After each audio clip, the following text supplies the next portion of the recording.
Nah, jadi kita bakal mulai di materi ke-11. Ini tentang risk management.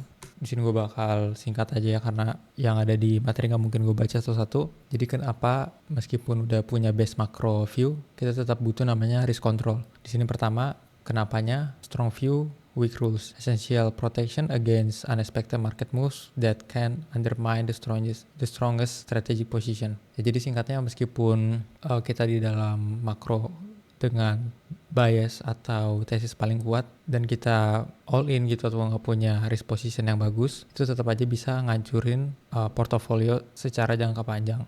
Bahkan bukan secara jangka panjang, bisa dalam 1 minggu. Terus yang kedua itu ada sizing. Tentu aja yang tadi juga gue bahas. Yang ketiga adalah kita tidak pantau kalau ada event yang high impact atau tingkat volatility yang sangat tinggi. Itu ada seperti CPI, NFP, dan juga FOMC atau central banks yang lain. Terus yang keempat yaitu kita nggak punya rules. Jadi teman-teman tuh nggak punya kayak semacam aturan. Kayak misalkan untuk setup A plus itu kita bisa nentuin risk berapa persen, untuk trade news berapa persen. Jadi itu emang udah dihitung dulu ya, jadi nggak bisa angka yang asal. Nah, jadi seperti yang sebelumnya gue bilang juga, the hard truth-nya, you can be right and still lose. Jadi you can be right about the macro and still blow your account. Jadi meskipun teman-teman itu pintar di makro, tapi kalau misalnya nggak ada risk management, jadi tetap aja bisa ngancurin akunnya, mau itu di Proframs atau juga di real account. Terus yang kedua, kalau ada one oversized trade. Jadi kalau ada satu one oversized trade, itu bisa aja menghapus keuntungan teman-teman yang udah teman-teman hasilin dalam bulan atau setahun gitu. Jadi market can stay irrational longer than your account. Jadi market itu nggak peduli kayak teman-teman itu udah rugi berapa persen atau untung berapa persen. Jadi yang bisa bertahan di market yaitu kalau udah punya systematic edge. Nah, di sini gue bahas tentang systematic edge, berarti itu udah dihitung berdasarkan angka statistik ya. Jadi ya, tentu aja kita udah tahu risk percentage-nya berapa persen dari setiap strategi. Jadi apa sih yang profesional lakukan itu?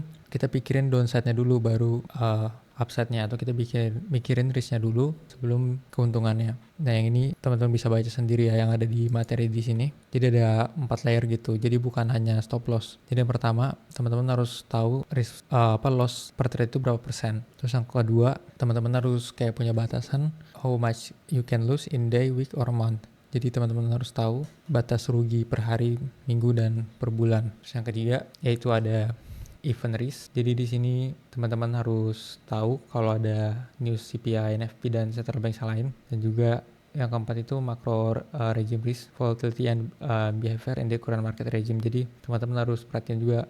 Itu makanya gue buat Alpha Labs ada kayak semacam bukan semacam, jadi kita pantau kalau ada critical news atau misalnya ada momen-momen di mana market itu sangat volatil dan kita dikasih tahu untuk berhati-hati.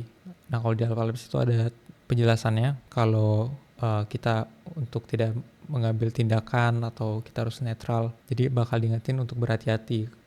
Jadi itu bakal otomatis muncul di Alpha Labs buat ngingetin kita untuk lebih berhati-hati. Jadi 4 hal ini harus kita pertimbangkan, jadi bukan hanya sekedar stop loss. Jadi professional guideline itu risknya cuma 0,5% sampai 2% per akun per trade ya. Jadi ini depending on style and experience. Jadi tergantung dengan style, mau itu scalping atau swing. Jadi tergantung ya. Dan juga berdasarkan tentu saja pengalaman. Jadi kalau teman-teman taruh stop loss itu bukan berdasarkan feeling, tapi berdasarkan lot size atau tadi ya, maksud gue dihitung berdasarkan risk percentage. Jadi kayak stop loss di sini itu harus sudah dihitung berapa persentasenya. Terus teman-teman tuh nggak boleh kayak pindah-pindahin stop loss, karena kalau misalnya teman-teman pindah-pindahin stop loss itu berarti teman-teman udah jelas nggak punya yang namanya sistem.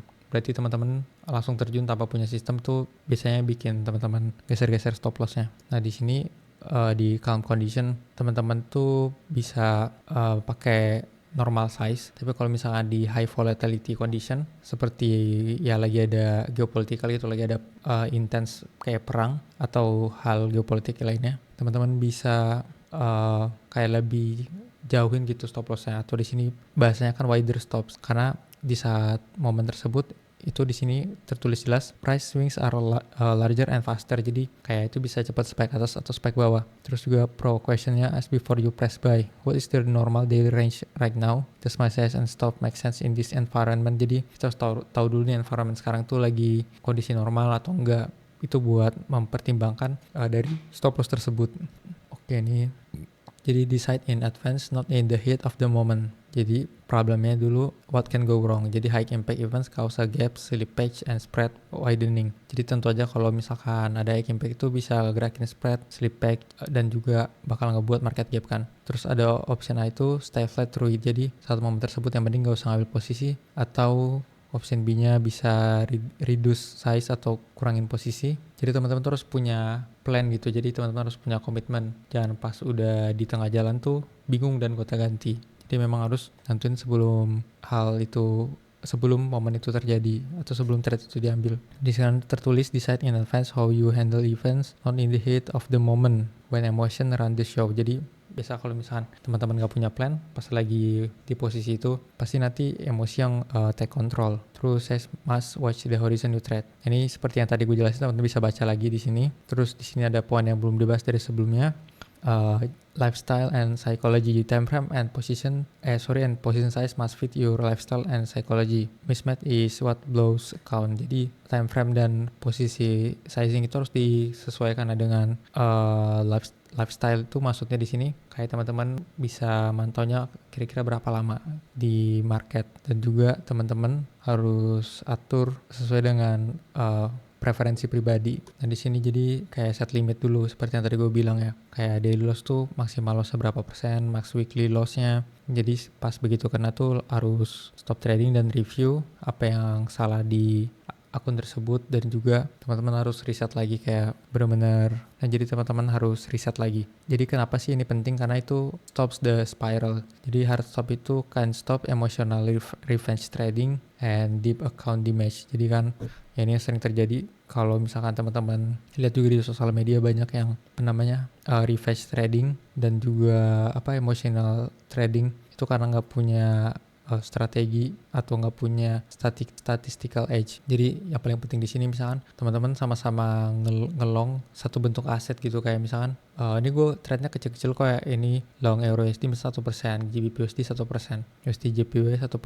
Nah tapi ini sebenarnya di total jadi 3% karena teman-teman ini satu direction yang sama, kayak Euro USD, GBP USD itu sama-sama risk on asset, dan teman-teman malah ngambil short USD JPY. Nah ini berarti teman-teman punya 3% Rico di satu side ya, satu posisi risk on ya gitu. Karena di sini short USD JPY berarti teman-teman mengambil keterbalikan dari risk on market kan. Karena teman-teman nge-short USD JPY. Jadi teman-teman di sini overall nge-short USD.